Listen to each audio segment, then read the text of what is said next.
네, 할렐루야, 반갑습니다. 오늘도 이 예배를 잊지 않고 현장으로 그리고 온라인으로 함께 하시는 모든 성도님들 환영하고 축복합니다. 잘 오셨습니다.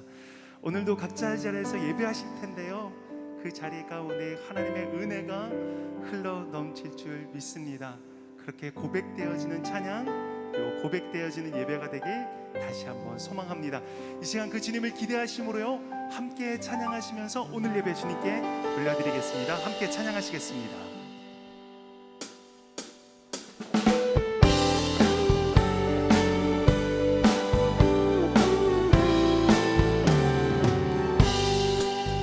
주 없이 살 수 없네 죄인의 구주여 그 귀한 몸의 피로 날 구속하소서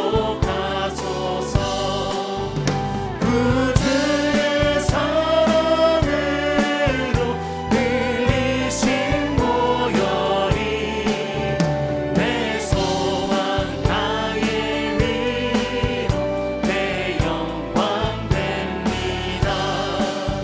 주 없이 살 수 없네 나 혼자 못 서리 힘없고 부족하며 지혜도 없도다 내 주는 나의 생명 또 나의 힘이라 주님이 의지하여 지혜를 얻으리 주 없이 살 수 없네 내 주는 아신다 내 영의 깊은 간구 마음의 소원이 주밖에 나의 마음 위하여 주리요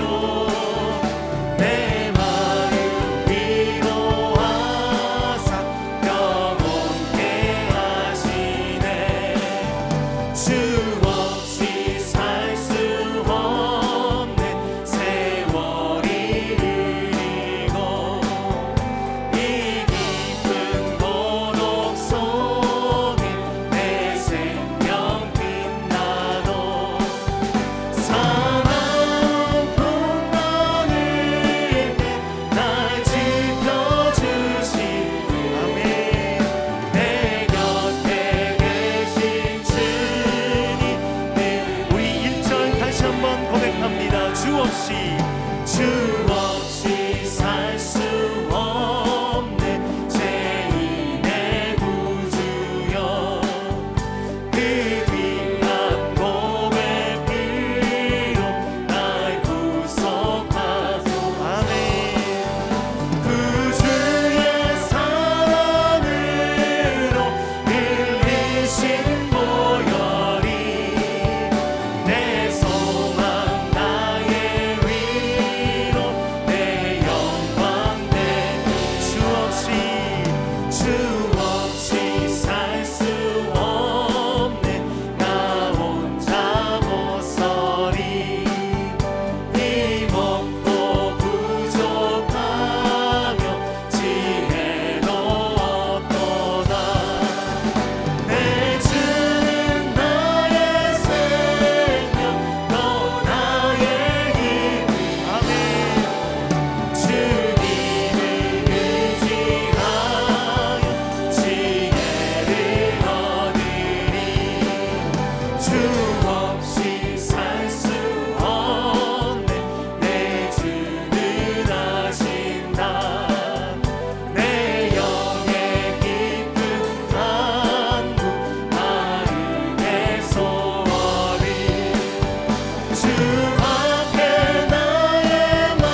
주님 앞에 우리 영광과 감사의 박수 함께 올려드리길 소망합니다.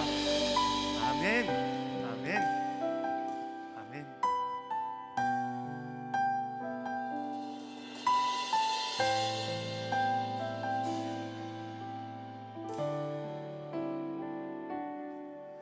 주 나의 목자 되시니 내게 부족함 전혀 없네. 푸른 초장에 누이시며 쉴만한 물가 인도하시네. 주 나의 목자 되시니 내게 부족함 전혀 없네. 사망의 골짜기 두려워 않음을 주께서 나와 함께함이라. 내가 너와 함께 주님 나와 함께 주리와 함께 하시네. 내가 너와 함께 주님 나와 함께 주위와 함께 하시네. 우리의 목자 되신 주님의 이름을 고백합니다. 주 나의 목자 되시니 아멘. 내게 부족함 전혀 없네. 푸른 초장에 누이시며 쉴만한 물가 인도하시네. 주 나의 목자 되시니 아멘. 내게 부족함 전혀 없네. 사망의 골짜기 두려워 않음을 주께서 나와 함께함이라. 내가 너와 함께 주님 나와 함께 주리와 함께 하시네. 내가 너와 함께 주님 나와 함께 주리와 그렇게 함께 계시는 주님을 찬양합니다. 내가 너와 함께 주님 나와 함께 주리와 함께 하시네. 내가 너와 함께 주님 나와 함께 그 주님께서 우리와 함께 하십니다. 다시 한번 선포합니다. 내가 너와 함께 주님 나와 함께 주리와 함께 하시네. 내가 너와 함께 주님 우리의 목소리로 고백합시다. 우리의 목소리로 그렇게 고백하며 나아갑니다. 내가 너와 함께, 내가 너와 함께 주님 나와 함께 주리와 함께 하시네. 내가 너와 함께 주님 나와 우리의 목소리로 한 번만 더 고백합시다. 우리와 함께 하시는 주님을 고백합니다. 내가 너와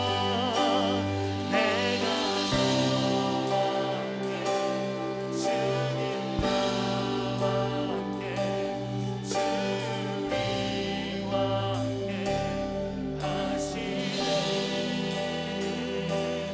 내가 너와 함께 주님 나와 함께 주님과 함께 하시 내가 너와 함께 주님 나와 함께 주님과 함께 하시네 내가 너 우리와 함께 계시는 주님, 우리와 함께 계시는 그 성령님, 우리 예배 가운데 임재하실 주님의 이름을 다시 한번 높입니다. 내가 너와 함께, 내가 너와 함께 주님 나와 함께 주님과 함께 하시네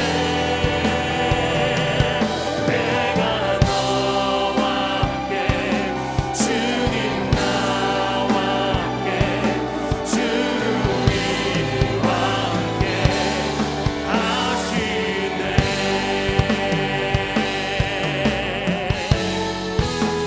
우리 시험 불편하지 않으시다면 함께 자리에서 일어나셔서 오늘도 우리 예배 가운데 역사하여 주시고 함께 하실 주님 앞에 다시 한번 찬양과 영광 올려드리겠습니다.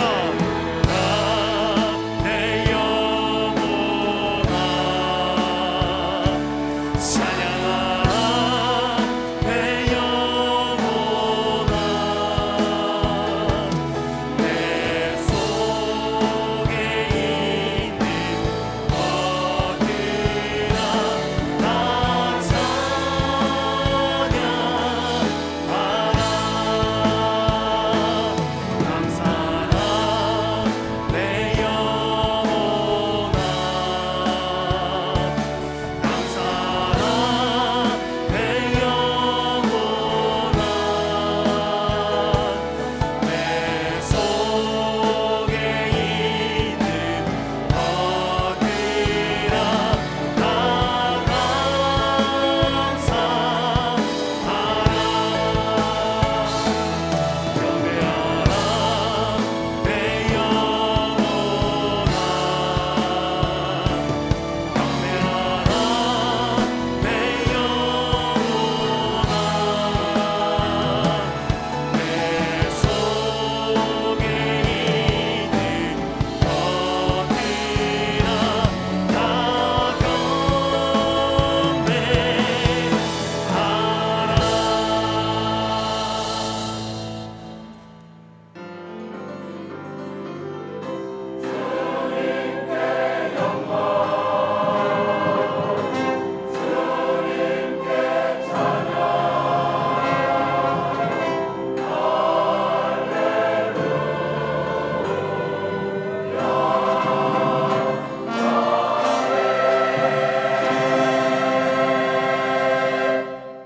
하나님은 영이시니 예배하는 자가 영과 진리로 예배할지니라. 아멘. 다 함께 사도신경으로 우리의 신앙을 고백하겠습니다.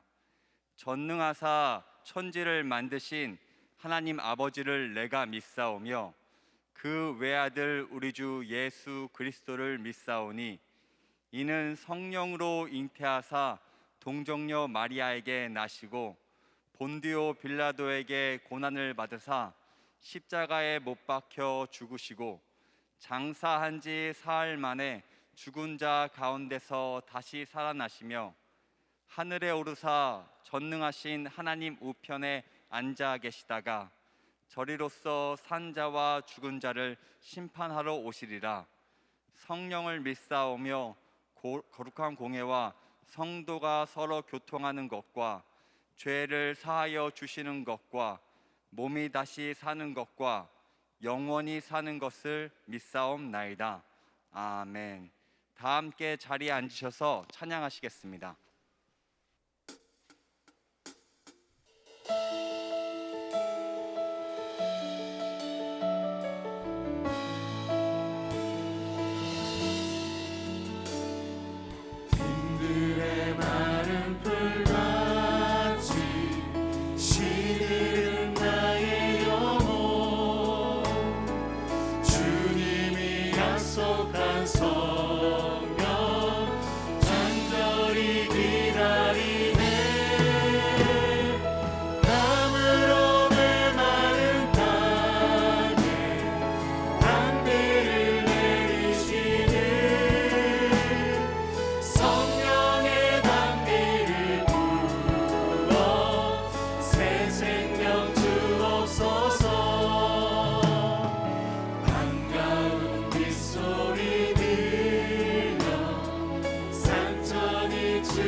있사오랴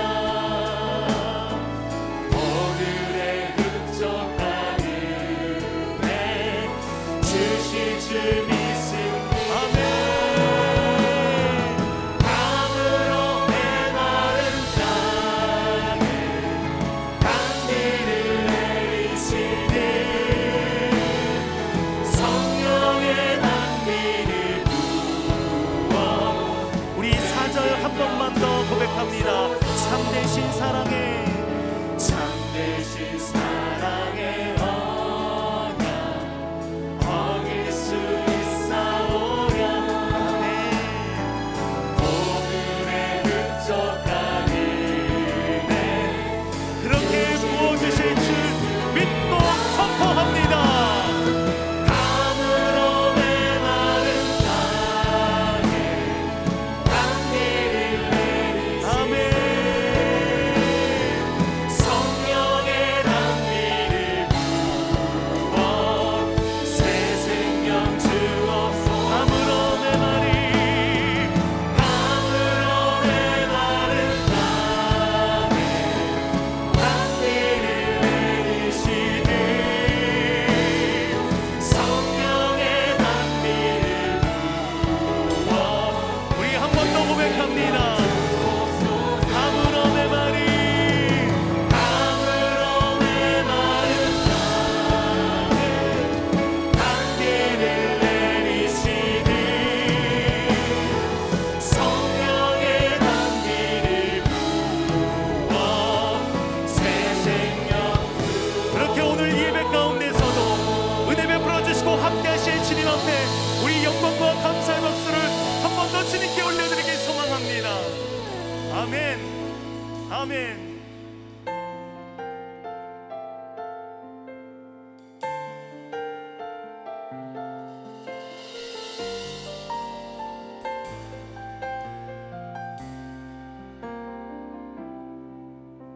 환난 가난과 고난 수고로움 속에도 성도는 그 믿음을 지켰네.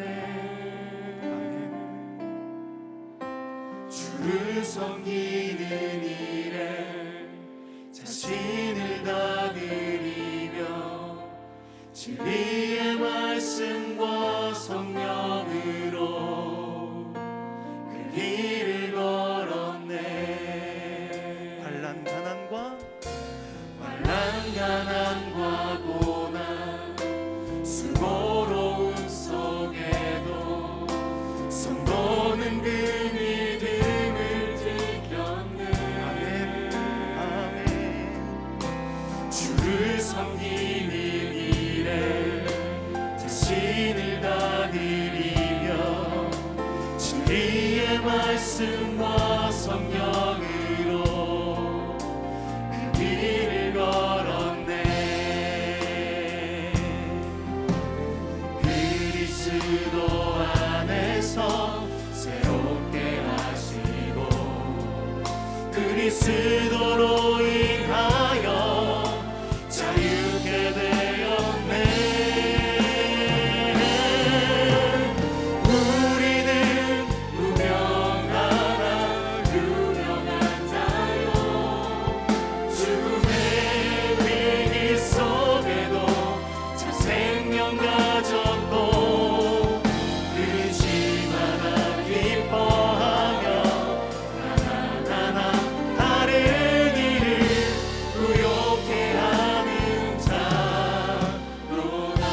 우리 다시 한번 고백하실 때에 우리 자매님들의 목소리로 한번 고백합니다.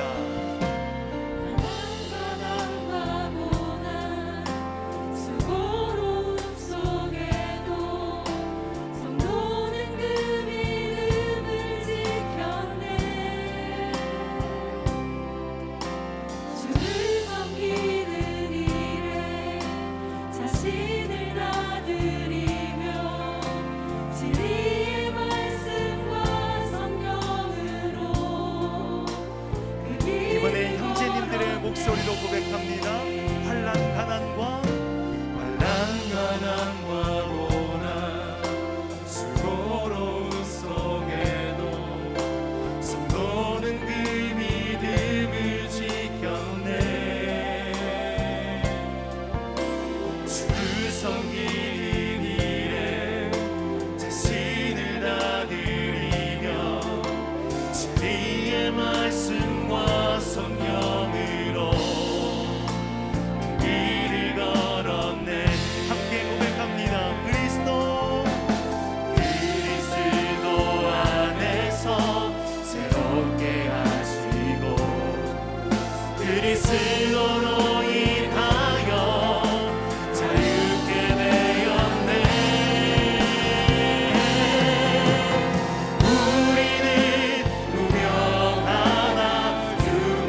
전능하신 하나님 아버지, 이 아름다운 가을을 저희들에게 허락하여 주심을 진심으로 감사를 드립니다.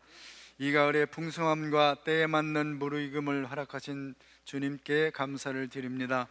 뜨거운 태양과 모진 비바람을 인내하고 견디어서 풍성한 곡식과 열매처럼 저희들의 믿음도 순종함으로 무르익고 성령의 열매를 많이 맺어서 주님께 크게 쓰임받는 동산의 모든 성도님들이 되게 하여 주시옵소서. 하나님 아버지, 저희들이 시간 한 주간 세상에 살면서 시기와 미움과 욕심으로 더러워진 마음을 가지고 주님 앞에 나왔습니다. 주님의 보혈로 정결케 하여 주시고 주의 은혜를 간절히 사모하는 마음을 주시옵소서.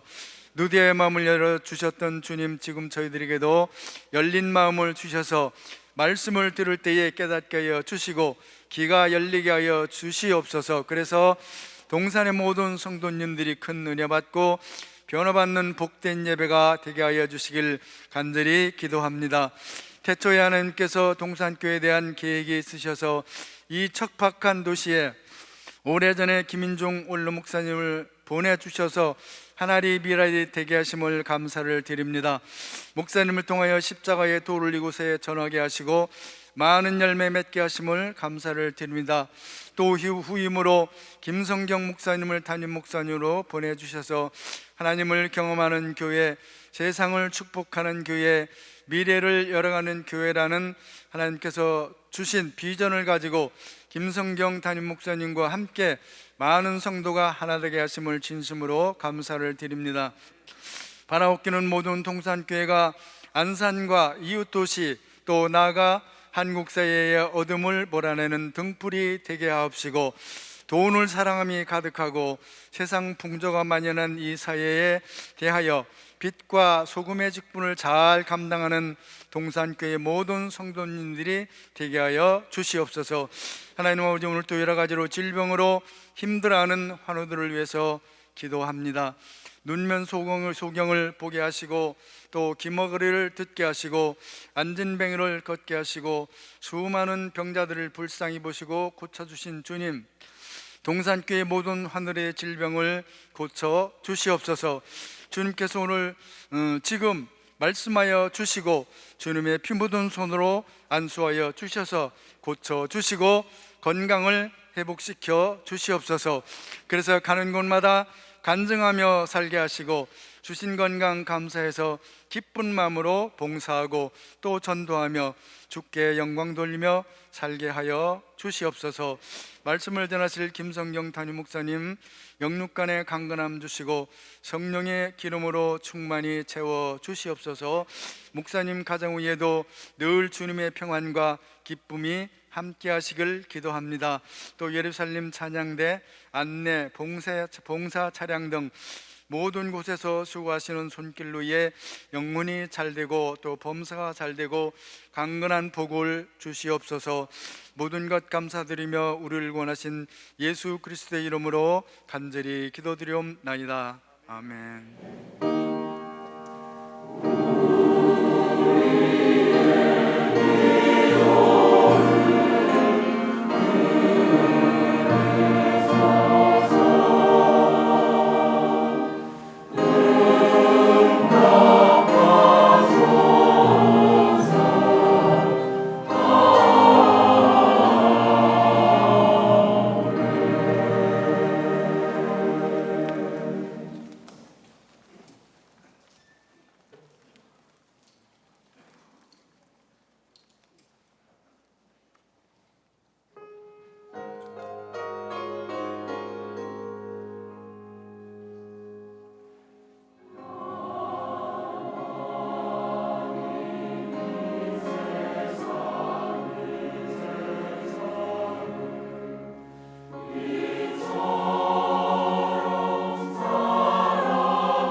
아멘. 하나님께 영광의 박수 올려드리겠습니다. 오늘 우리에게 주시는 하나님의 말씀은 누가복음 8장 1절에서 15절까지 말씀입니다. 누가복음 8장 1절에서 15절까지 말씀입니다. 신약 성경 103쪽입니다.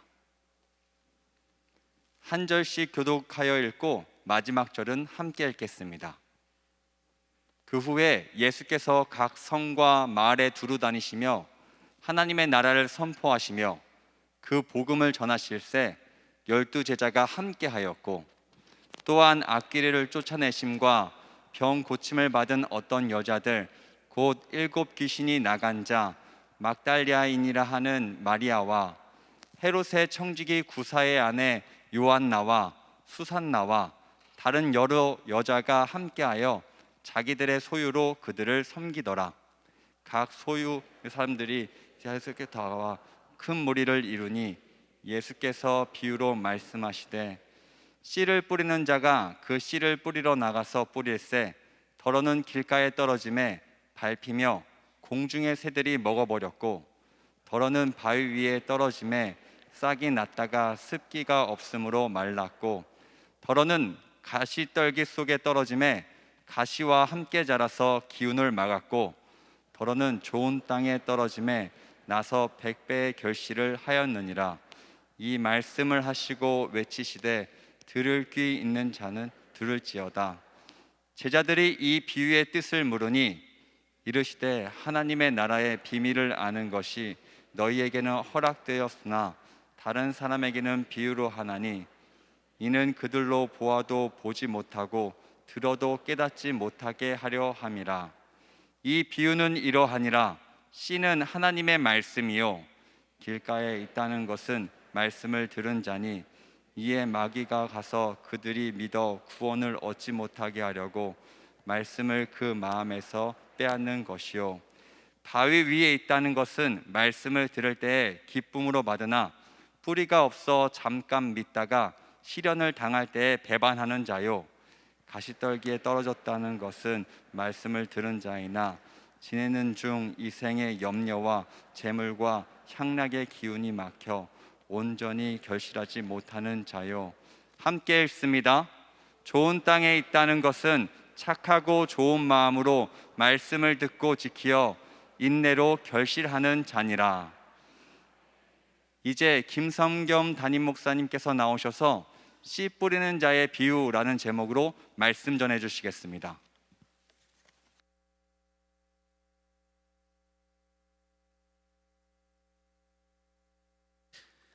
(2022년 10월 23일) 주일 낮 예배에 함께하고 계시는 동산의 모든 가족들을 환영하고 축복합니다.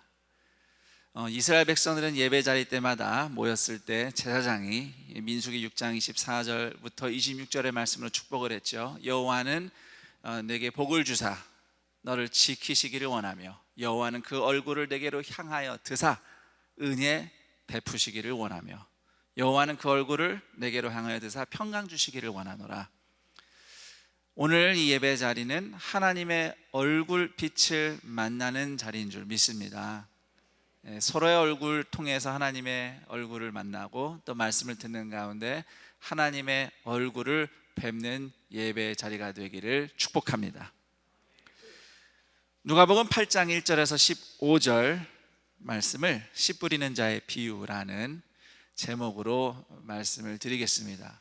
너무 빨리 발음하면 이 발음이 이상해지더라고요. 이게 씨 뿌리는 자의 비유. 빨리 하면은 잘 안 하겠습니다. 사투리로는 좀 세게 들리는데 그러면 자, 이 씨 뿌리는 자의 비유는 기본적으로는 길가, 바위, 가시떨기, 좋은 땅에 떨어진 씨앗 이야기를 통해서 복음을 듣고 하나님 나라를 결실로 보는 사람들이 누구인가 가르쳐주는 비유입니다. 그런데 이 비유를 듣다 보면 이상한 생각이 들어요.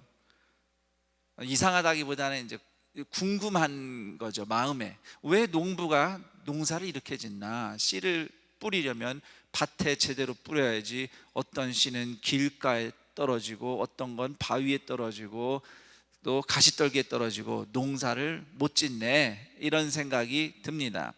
자, 그러나 당시 이 비유를 들었던 유대인들, 농사 짓던 서민들에게는 이게 굉장히 익숙한 상황이에요. 이스라엘은 평지가 많지는 않습니다.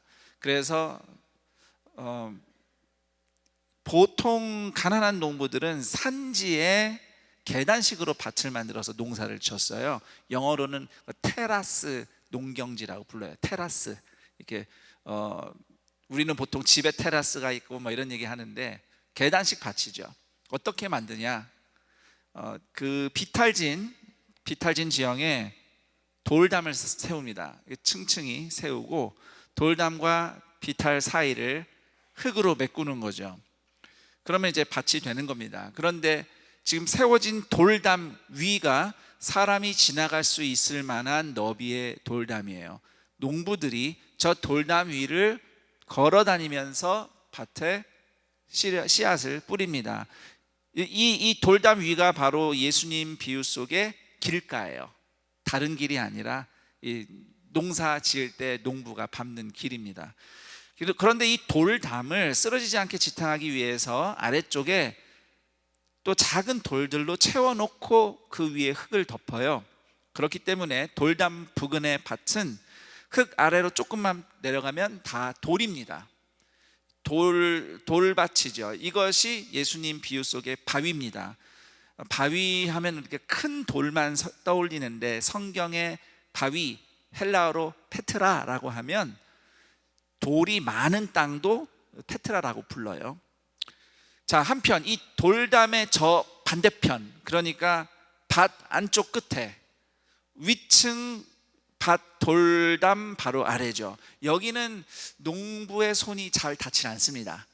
그러다 보니 거기에 여러 가지 엉겅퀴나 덤불이 자라는데 이것이 예수님 비유 속의 가시떨기입니다. 그리고 밭 중앙은 지중해 지방의 비옥한 붉은색 흙, 테라로사로 채워져 있는 아주 질 좋은 토양이죠. 여기가 바로 예수님이 말씀하신 좋은 땅이 되겠습니다.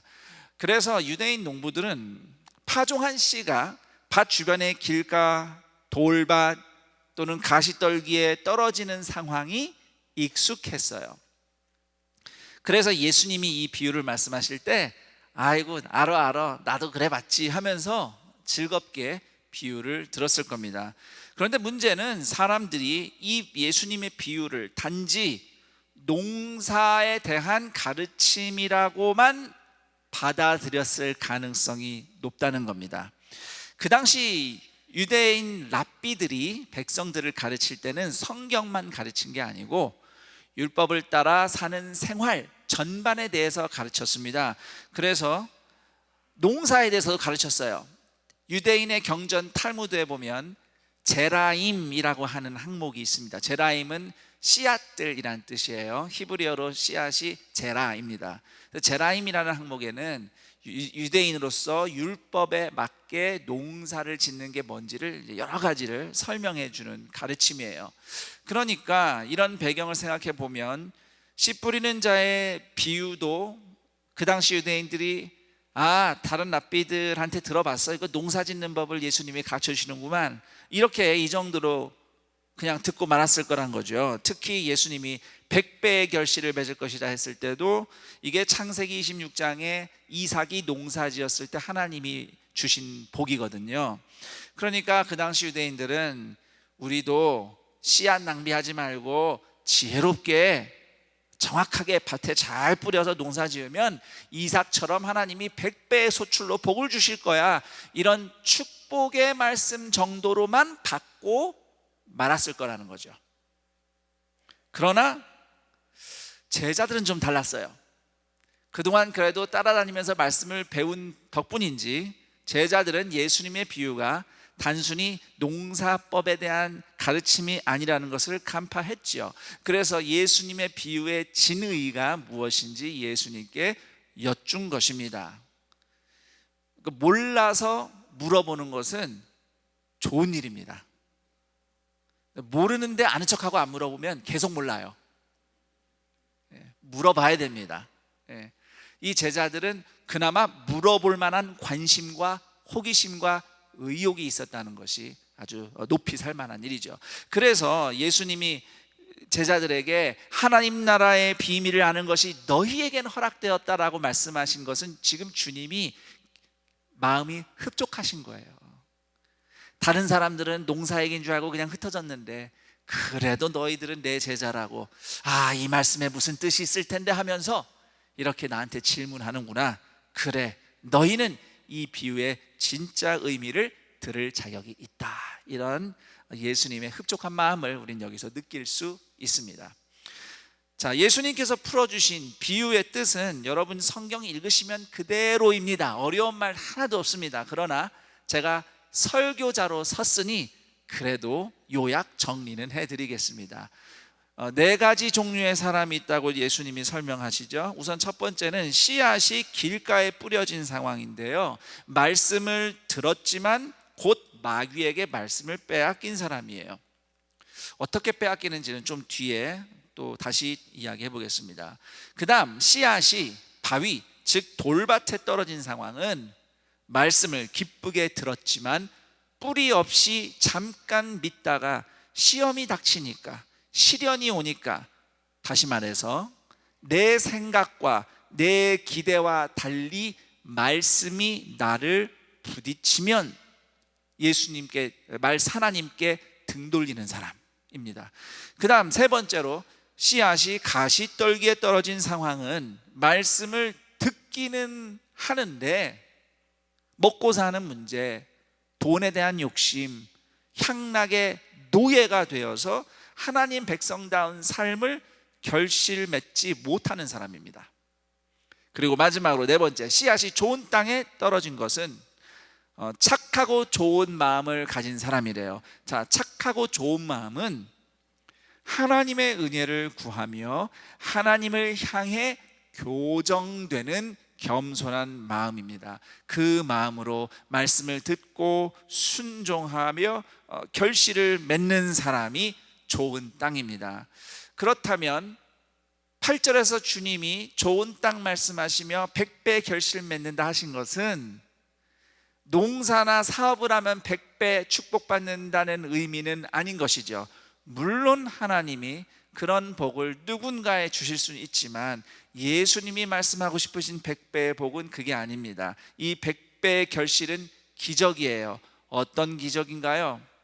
말씀을 듣고 믿어서 저를 따라합니다. 지옥에서 천국으로 운명이 바뀌는 기적.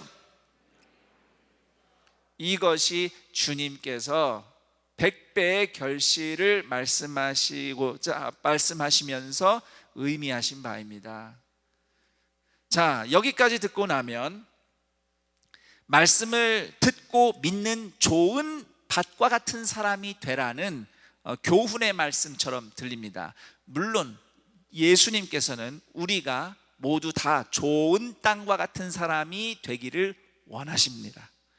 말씀이 결실 맺는 좋은 땅이 될 수 있도록, 내가 그런 사람 되도록 내 마음에 혹시 바위나 길가나 가시떨기 같은 거 있으면 다 걷어내야겠다, 이렇게 자기 자신을 돌아보는 거 필요합니다. 그런 적용은 유용합니다.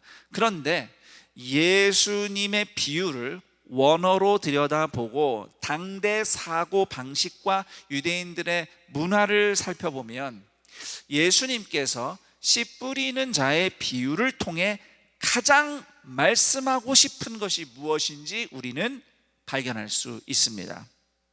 자, 우선 이 비유는 4종류의 사람에 대해서 이야기를 하고 있죠. 이게 한 가지 힌트입니다. 그 당시 유대인들은 4종류의 사람에 대한 설교가 익숙했어요. 왜냐하면 예수님 외에 유대의 많은 랍비들이 사람을 4종류로 설명하며 설교하는 시리즈가 많았습니다. 제가 이 시간에 다 소개할 수 없지만 예를 들면 경제생활 또는 구제하는 법 또는 말씀생활 또는 분노 조절에 대해서 다양한 주제로 4가지 종류의 사람이 있다, 이렇게 가르치는 게 퍼져 있었어요. 이미 회자가 되고 있었죠. 그리고 그 네 가지 종류 사람 중에 한 사람은 반드시 바람직한 의인으로 소개가 됩니다.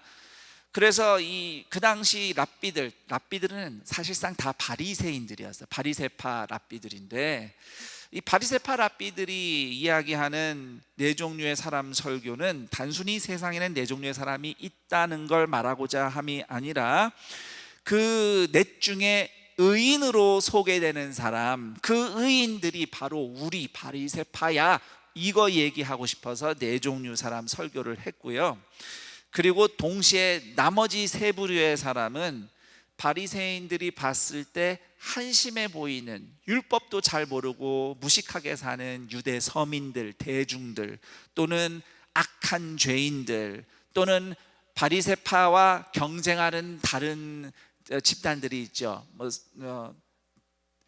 그 에세네파라고 하는 수도원 생활하는 그런 이제 유대인들도 있었고, 사두개파도 있었고, 성전의 제사장들도 있었고, 이런 경쟁 상대들. 근데 바리새인들이 보기에는 뭔가 부족해요. 이런 사람들을 풍자하는 의미에서 또 이 네 가지 유형의 사람의 설교 시리즈를 활용을 한 것을 이제 학자들이 발견을 합니다.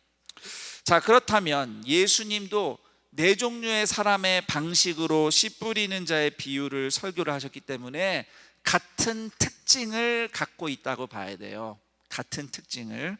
그 당시 예수님이 이 네 종류의 사람을 말씀하실 때 그냥 막연하게 네 종류의 사람을 의미하신 것이 아니라 그 당시 예수님을 만나거나 찾아왔던 주변에 있던 수많은 사람들을 구체적으로 어떤 부류의 사람들을 가리키시면서 이 비유를 주셨다고 해석할 수 있는 겁니다. 우선 첫 번째, 들은 말씀을 길가 위에 씨앗처럼 마귀에게 뺏기는 사람들.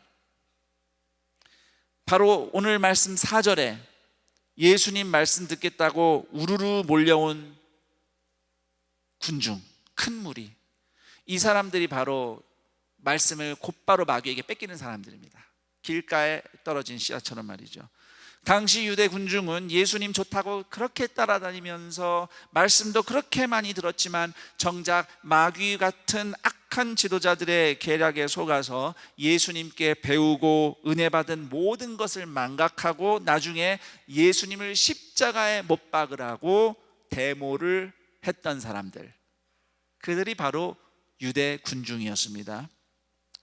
그리고 두 번째, 돌밭의 씨앗처럼 말씀을 듣기는 하는데 뿌리 없이 믿다가 시련이 오자 등 돌리는 사람은 바리새인들이에요. 바리새인들. 자, 실제로 바리새인들은 사두개파나 헤롯 당원이나 다른 어떤 종파와는 다르게 예수님의 말씀에 관심을 갖고 따라다니면서 들었어요. 그래서 우리가 누가복음 앞에서부터 읽어봐서 알지만 주님이 계시는 곳에 바리새인들이 처음에는 의지를 가지고 말씀을 들었어요. 그런데 점점 들을수록 말씀이 바리새인과 부딪히죠. 바리새인의 위선, 교만, 기득권, 죄를 건드리니까. 그래서 바리새파가 시험에 빠진 거예요. 그리고 예수님께 등을 돌리죠. 예수님을 죽이는 일에 앞장서는 무리가 됩니다. 성경 오늘 13절 말씀에 시련이 닥칠 때 시련을 이야기하는데 영어 성경으로 보면 테스트예요. 그냥 환난이 아니라 테스트입니다. 뭘 시험하는 걸까요? 내 믿음, 내 진짜 믿음이 뭔가 드러내는 겁니다. 그냥 어려움이 아니라 그 어려움을 통해 내 본 모습이 뭔지를 하나님이 드러내시는 것, 그게 테스트, 시험이에요. 자, 그 다음 세 번째, 가시떨기 속 씨앗처럼 받은 말씀보다는 탐욕과 향락에 앞장섰던 사람들. 이 사람들은 예수님 시절 예루살렘 성전을 섬기던 제사장들과 사두개파를 가리킨다고 봅니다.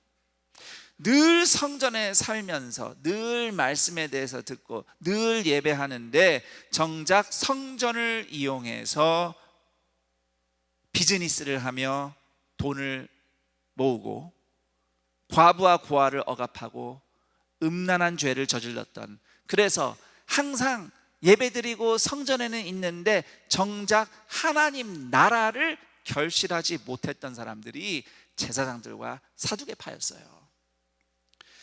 자, 그럼 마지막으로 좋은 땅은 누굴까요? 예수님을 따르는 제자 공동체입니다. 실제로 15절에 보면 결실하는 자, 우리말은 한 명, 단수로 표현되어 있지만 헬라어 원문에는 결실하는 사람들, 공동체를 지목을 하고 있어요. 바로 예수님의 제자 공동체입니다. 결국 예수님은 씨 뿌리는 자의 비유를 이 네 종류의 사람의 이야기를 통해서 복음을 듣고 구원과 하나님의 나라를 결실로 맺는 좋은 땅은 다름 아닌 예수님의 제자들이다, 예수님의 제자 공동체다라고 말씀을 하시는 겁니다. 다시 말하면 예수님 말씀 듣고 예수님을 따르는 좋은 땅 공동체에 들어오는 사람은 누구든지 씨앗 하나가 100배의 결실을 맺는 기적을 경험하듯이 듣고 믿은 말씀이 하나님과 영원히 동행하는 영생을 결실로 얻는 기적, 이 땅에서부터 하늘나라가 시작되는 구원의 기적을 경험할 것이다 라는 복음인 것입니다. 자, 그러면 이처럼 구원과 하나님 나라를 결실로 맺는 좋은 땅 공동체에 어떤 사람들이 들어와 있을까요? 바로 이 비유 앞에 누가복음 8장 1절에서 3절에 그 사람들이 어떤 사람들인지 소개가 되어 있습니다. 1절 보시면 12제자 나옵니다. 이 12제자를 들여다보면 유대 사회에서 2등 국민 취급받던 갈릴리 어부들이 많이 있고요, 이교도와 동일한 죄인으로 정죄받았던 세리도 있습니다. 그리고 셀롯 당원, 다시 말해서 로마를 상대로 급진적인 무장 항쟁을 했던 그런 위험한, 조금은 과격한 사람들도 12제자 안에 있었습니다. 그 다음 2절 3절 보면 여성 제자들을 이야기합니다. 오늘날 교회 인구의 3분의 2는 여성들 같아요. 내가 보기에는 한국교회만 그런 건 아닌 것 같아요. 네, 지금이야 여자 성도, 여성 제자가 이상한 게 아니고 많은 분들이 리더로 앞장서지만 예수님 시대에는요, 여자는 인구 조사의 개수도 안 했대요. 법적으로 인간으로 보호받지 못하는 존재가 여성이었습니다. 유대인들도 사실 별반 다르지 않았어요. 유대인 랍비들은 여자를 제자로 삼는 법이 없었습니다. 여자는 토라, 율법을 가르쳐 봐야 소용없다, 뭘 알아들어? 이러면서 공부를 안 시켰어요. 그런데 예수님은 그 여자들을 제자로 삼으시죠. 1절에서 3절 보면 12제자, 남자들은 딱 12명 슬쩍 지나가는데 여자들 설명 얼마나 많이 하고 있습니까 지금. 이게 놀라운 거예요. 그 당시 사람들이 볼 때에. 더 놀라운 것은 2절에 보면 이 여성들이 악귀와 질병으로부터 고침받은 사람들이래요. 다시 말해서 귀신 들림과 질병 때문에 부정하다고 판정받고 가족과 지역사회에서 격리된, 좋게 말해서 격리, 정확하게 말하면 추방, 나쁘게 말하면 쫓겨난 그런 경험을 했던 사람들이란 뜻입니다. 그리고 3절에 헤롯의 청지기 구사의 아내 요한나, 헤롯 왕의 신하의 아내라고 하면 좀 고위층 부인처럼 들립니다만 하나님 나라 관점에서 그 당시 경건한 유대인들이 생각할 때 헤롯 왕이나 그 주변의 권력가들은 나중에 하나님의 심판의 날에 지옥의 땔감이 될 죄인들에 불과해요. 그런 여성들이 지금 예수님을 믿고 따르며 그들의 소유로 예수님과 제자들을 섬겼다고 3절에 말씀하고 있는데, 돈이 좀 있었나 보다, 소유라는 단어가 나오니까 그렇게 생각이 들지만 물론 이 중에는 부유한 사람이 분명히 있었겠죠. 그러나 이 여인들이 자기의 소유로 섬겼다는 것을 이해하려면 바로 앞에 7장 뒷부분에 있는 그 이야기를 우리가 기억해야 됩니다. 지난주에 우리가 들었던 말씀이죠. 향유 담은 옥합. 기억나시나요? 처음 들으시는 것 같아요. 네. 그래서 사실 목사가 설교 때마다 같은 주일마다 같은 설교를 해도 별로 무리가 없는 게 기억을 잘 못하셔요. 자, 향유 담은 옥합을 예수님께 쏟아부은 그 죄 지은 여자, 그 여자의 섬김이에요. 큰 죄사함을 받고 큰 구원을 얻은 것이 고마워서 온 힘껏 예수님을 섬긴 것, 그런 심정으로 지금 8장 2절 3절에 이 여성들이 그 심정으로 온 힘을 다해 섬겼다는 뜻입니다. 돈이 많아서 섬겼다는 뜻이 아니라 바로 이런 사람들이 15절이 말하는 좋은 땅, 하나님 나라 공동체인 겁니다.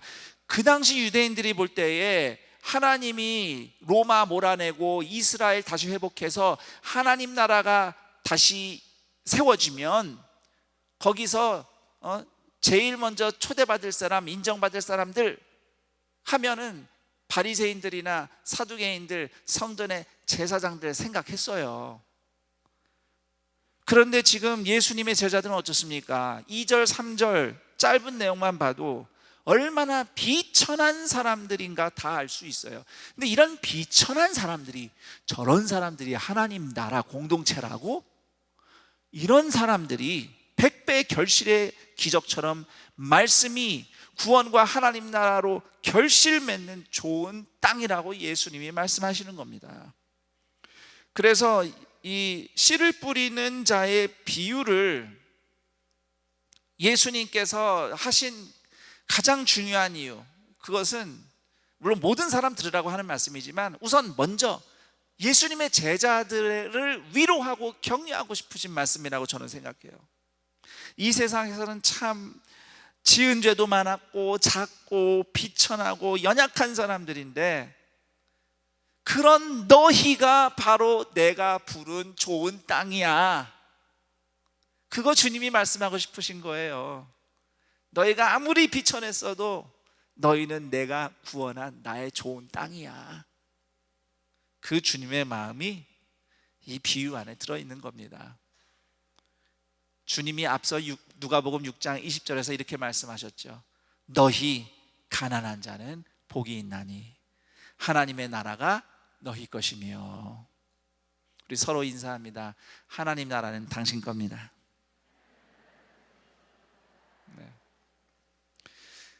이 사실은 오늘도 변함이 없습니다. 예수님은 용서가 필요한 죄인들을, 회복이 필요한 아픈 인생들 부르셔서 좋은 땅 공동체로 만드신 거예요. 15절에 좋은 땅의 의미가 착하고 좋은 마음을 가진 사람들이라고 하니까 원래 처음부터 착한 사람들, 그 사람은 법 없이도 살 사람이야, 이런 이미 훌륭한 마음 갖고 잘 사는 선한 사람들이라고 생각하기 쉽습니다. 그런데 여러분, 교회 와서 살아보니 어떻습니까? 어쩌면 다들 이렇게 한 성깔을 하는지 몰라요. 교회 오면 다 선량한 사람들만 있는 줄 알았는데 몸만 하면 갑자기 욱하고 막 화나고 막 좌충우돌하는 사람들 많죠. 주님이 그런 우리를 부르셨어요. 우리 힘으로 안 되지만 주님이 우리를 좋은 땅 만들어 주시려고.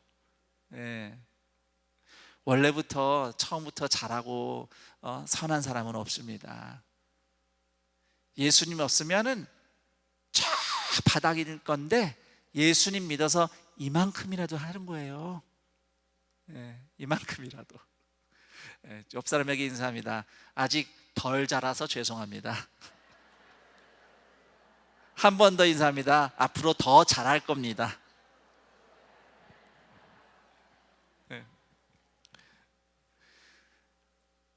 착하고 좋은 마음은 성경 말씀과 예수님의 십자가를 통해 드러난 하나님의 선하신 뜻을 생각할 때에 이 좋은 땅 성도의 착하고 선한 마음은 죄인을 용서하시는 예수님께 기대고 의지하는 마음입니다.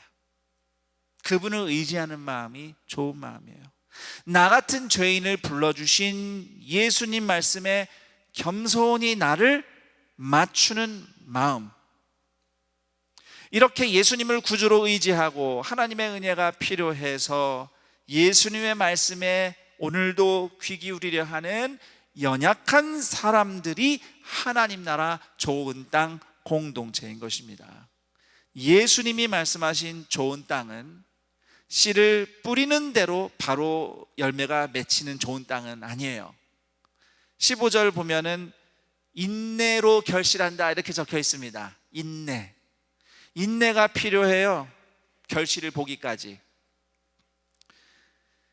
살면서 만나는 고난 때문에 또는 나 자신의 죄와 연약함 때문에 흔들립니다.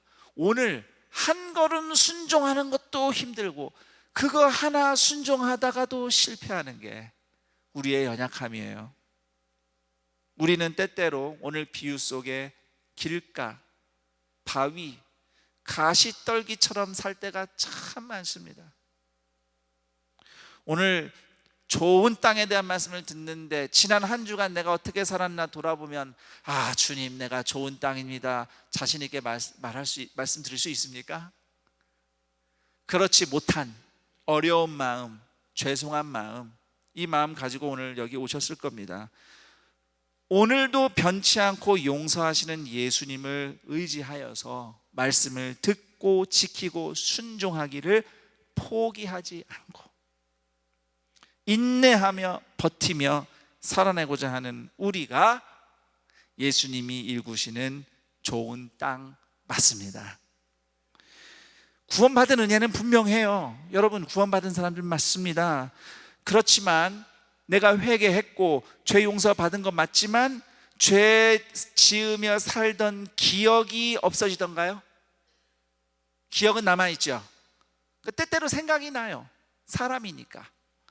그때 생각하면 또 한편으로는 두렵고 떨리고 어디 숨고 싶고 내가 왜 그랬을까? 그 시간으로 다시 돌아간다면 나 다르게 해볼 텐데 혹시 나 아직 용서 못 받은 거 아닌가? 야, 내가 예수 믿는다고 해도 되나? 이런 죄책감이나 실패감과 두려움이 몰려올 때가 있습니다.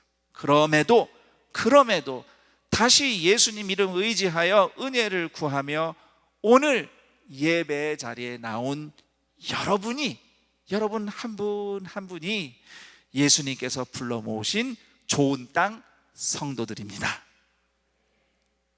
이제 말씀을 마치면서 저는 한 가지만 권면하고자 합니다.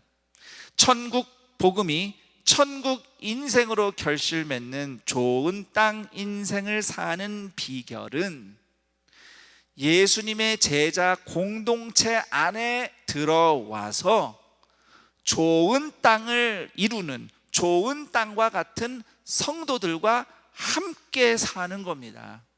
그래서 우리가 셀로 모여서 예배드리고 믿음의 교제를 계속 이어가고 혼자만 신앙생활 하는 것이 아니라 좋은 밭에 함께 들어가서 함께 밭을 이루며 사는 겁니다. 예수님은 우리에게 돌밭, 가시떨기 등을 스스로 다 걷어내고 자신을 준비시켜서 네 힘으로 좋은 땅이 준비되어서 와라. 예수님은 그렇게 요구하시지 않습니다. 그걸 말씀하시려고 이 비유를 남기신 게 아닙니다. 2000년 전에 예수님이 오직 은혜로 먼저 부르신 좋은 땅, 예수님의 제자 공동체, 그 공동체의 역사에, 그 공동체 안에 오늘 우리도 오라고 초대하시는 말씀이 오늘 이 씨를 뿌리는 자의 비유입니다. 혹시 혼자 예배만 드리는 분이 계시다면 함께 연결돼서 함께 말씀을 듣고 함께 순종하며 함께 열매를 보는 기쁨을 아직 경험해보지 못한 분들이 계신다면, 또는 과거에 한때는 그런 기쁨을 누려보았으나 지금은 어떤 이유로든 홀로 외딴 섬처럼 지내고 계신 분이 계시다면 아직 늦지 않았습니다. 예수님은 오늘도 우리를 초대하십니다. 그때 그 시절 죄로 넘어지고 아팠던 인생들을 하나님 나라 공동체로 모으신 예수님이 오늘도 우리를 부르시고 말씀을 들려주시고 순종하도록 인도하셔서 하나님 나라가 우리 삶 가운데 열매로 맺히는 좋은 땅 인생, 좋은 땅 공동체로 함께 걸어가는 안산 동산교회 모든 가족들이 되기를 우리 주님의 이름으로 축원합니다. 아멘. 이제 함께 오늘 말씀 들은 것 떠올리며 깨달은 것으로 기도하는 시간을 갖겠습니다. 여러분의 기도를 돕기 위해 질문 2개를 드리겠습니다. 우선 첫 번째 질문은 길가, 바위, 가시떨기처럼 실패하는 나를 좋은 땅 되도록 구원하신 예수님께 오늘 내가 고백할 말은 무엇인가? 여러분, 원래 좋은 땅 아니에요. 절대 아닙니다. 잘해봐야 길가고 가시덤불이고 돌밭이에요. 그나마 그것도 안 될 때가 많아요. 광야, 생명이 살 수 없는 광야, 생명을 죽이는 광야, 그게 우리의 본 모습입니다. 그런 우리를 생명이 살아나는 영생을 열매로 맺는 좋은 땅으로 불러주신 예수님의 은혜를 생각하며 오늘 주님께 무엇이라고 말씀을 올리고 싶습니까? 구원해 주셔서 감사합니다 고백할 수도 있고, 그런데도 때가 또 길가로 돌자가밭으로 가시떨기처럼 살았습니다, 용서해 주세요 회개할 수도 있고요. 또는 내가 그렇게 넘어져서 너무 낙심되고 죄송스러운데 그래도 나를 좋은 땅이라고 부르시는 예수님이 고마워서 위로받고 나 다시 믿음으로 인내하며 살아보겠습니다, 그렇게 결단할 수도 있을 겁니다. 이런 나를 좋은 땅으로 부르신 예수님께 올리고 싶은 말씀을 기도로 드리시기 바랍니다.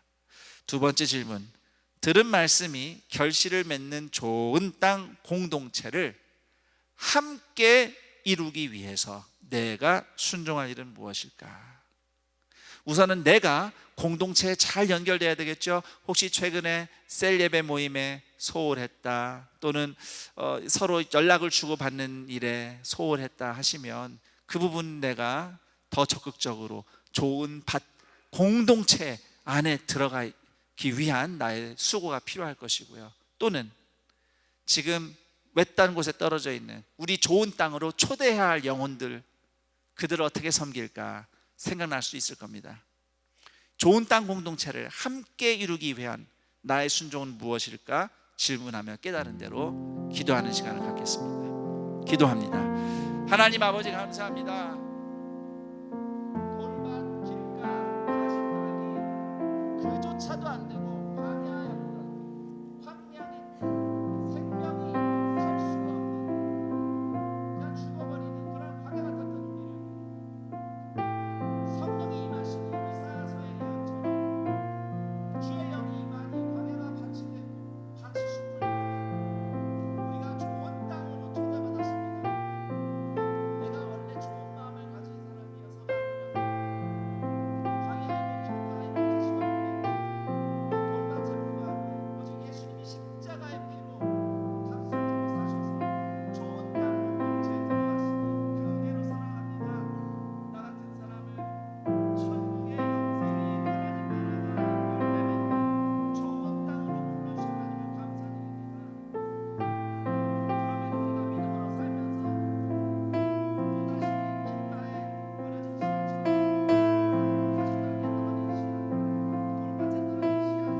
하나님 아버지 감사합니다. 예수님을 믿는다곤 하지만 살면서 이런저런 일로 넘어지고 실패하고 돌아보니 나의 죄고 내가 못났고 나는 남 탓하며 세상 탓하며 화를 냈지만 정작 내가 하나님을 화나게 하는 사람이었구나. 하나님은 나를 보고 얼마나 화가 나실까.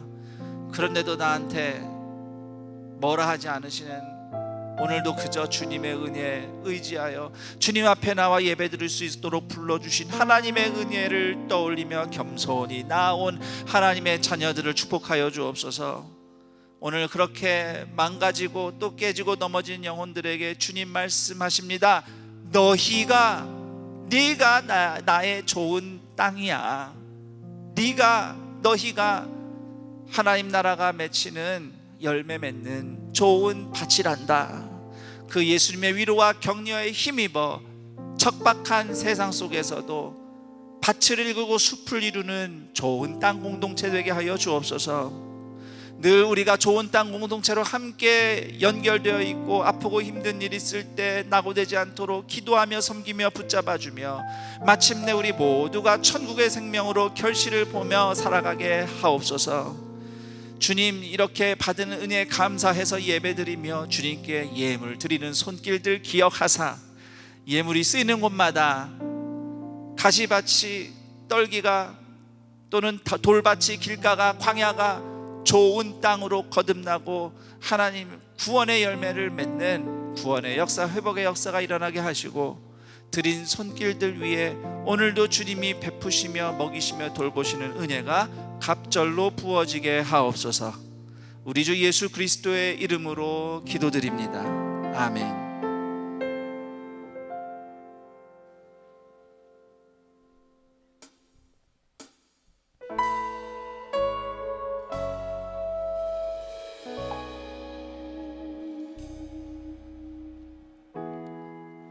혼자서만 세상을 사는 듯이 주가 멀어 보이기만 할 때 우리는 바라보아야 하네. 우리에게 오셨던 그 주님을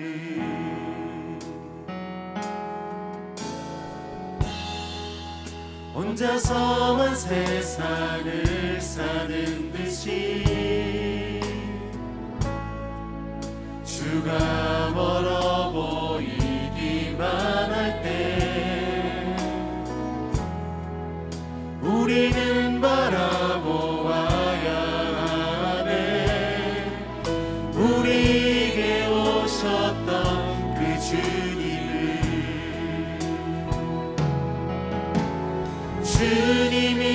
우리의 아픈 마음을 아시네.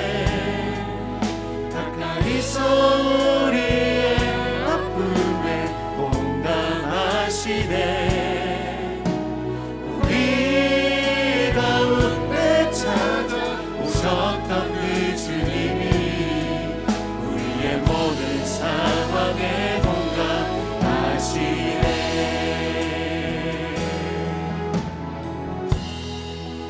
혼자서만 세상을 사는 듯이 주가 멀어 보이기만 할 때 우리는 바라보아야 하네. 우리에게 오셨던 그 주님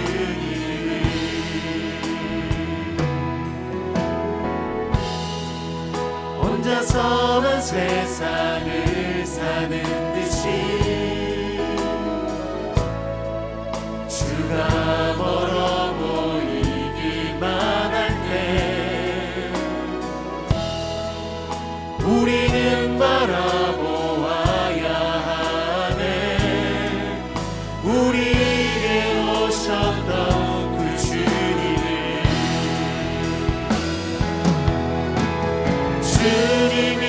우리의 아픈 마음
오늘 안산동산교회 현장 예배와 온라인 예배로 함께 하시는 모든 분들을 주님의 이름으로 환영하고 축복합니다.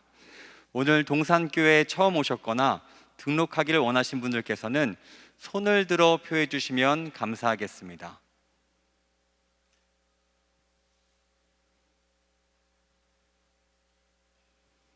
네, 감사합니다.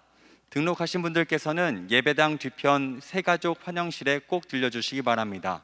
아울러 예배 전에 등록해 주시면 새가족부에서 더욱 잘 섬기도록 하겠습니다. 교회 소식을 알려드립니다. 2022년 3, 4분기 재정재직회가 10월 30일 다음 주일 본당 3부 예배 후 네오비전 센터 3층 에덴홀에서 있습니다. 하반기 양육 이사 단계가 7주간의 여정을 시작합니다. 자세한 내용을 주보를 참고해 주시기 바랍니다. 오부 한가족 예배가 10월 30일 다음 주일 성적과 성경 사이라는 주제로 모입니다. 엄마 반성문의 저자 이유남 교장 선생님의 간증을 통해 은혜의 시간 되시길 축복합니다. 교사를 잇다 부모 교사 통합 세미나가 10월 30일 다음 주일 오후 2시에 가정이 교회되는 가정 예배를 주제로 본당 네오비전 센터 7층 에스더홀에서 있습니다. 유아 세례식이 11월 13일 주일 학교 예배당 1, 2부 예배 시 진행됩니다. 신청은 10월 23일 오늘부터 10월 29일 토요일까지이며 자세한 사항은 주보와 홈페이지를 참고하시기 바랍니다.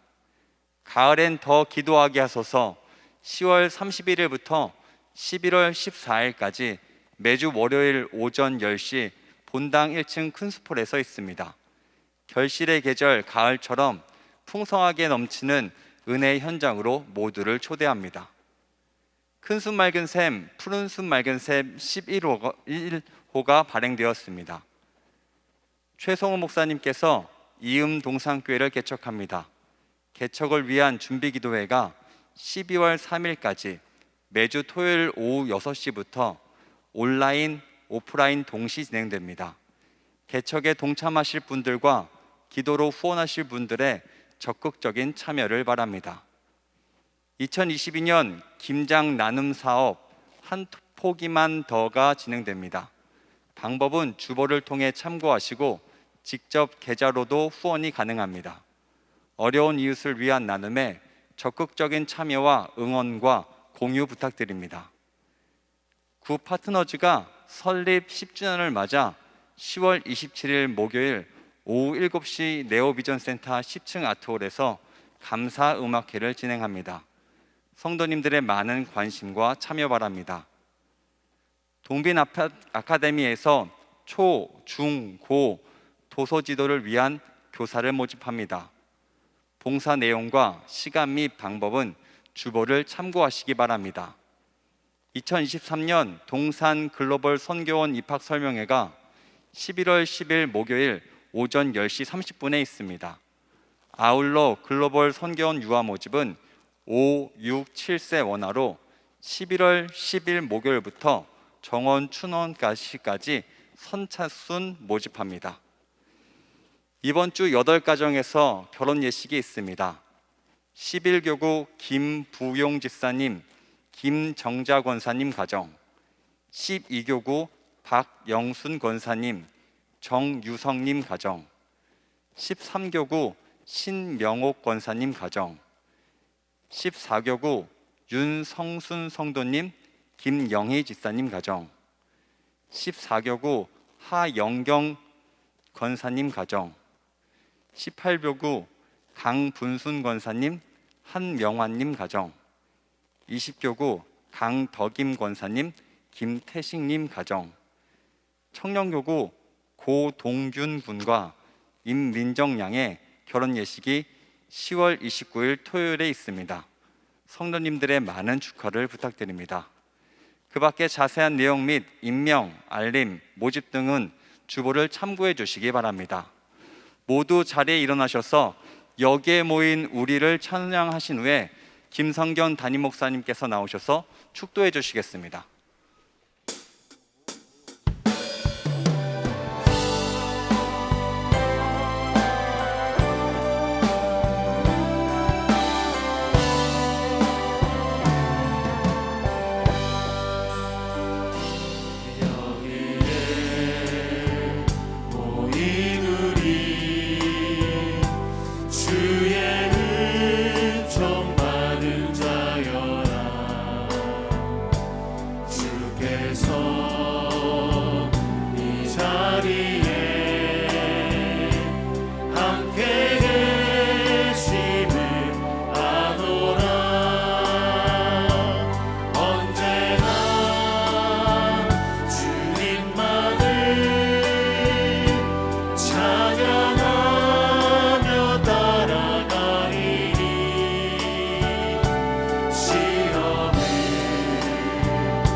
우리 주 예수 그리스도의 은혜와 하나님 아버지의 그 크신 사랑하심과 성령 하나님의 교통 감화 충만 인도하심이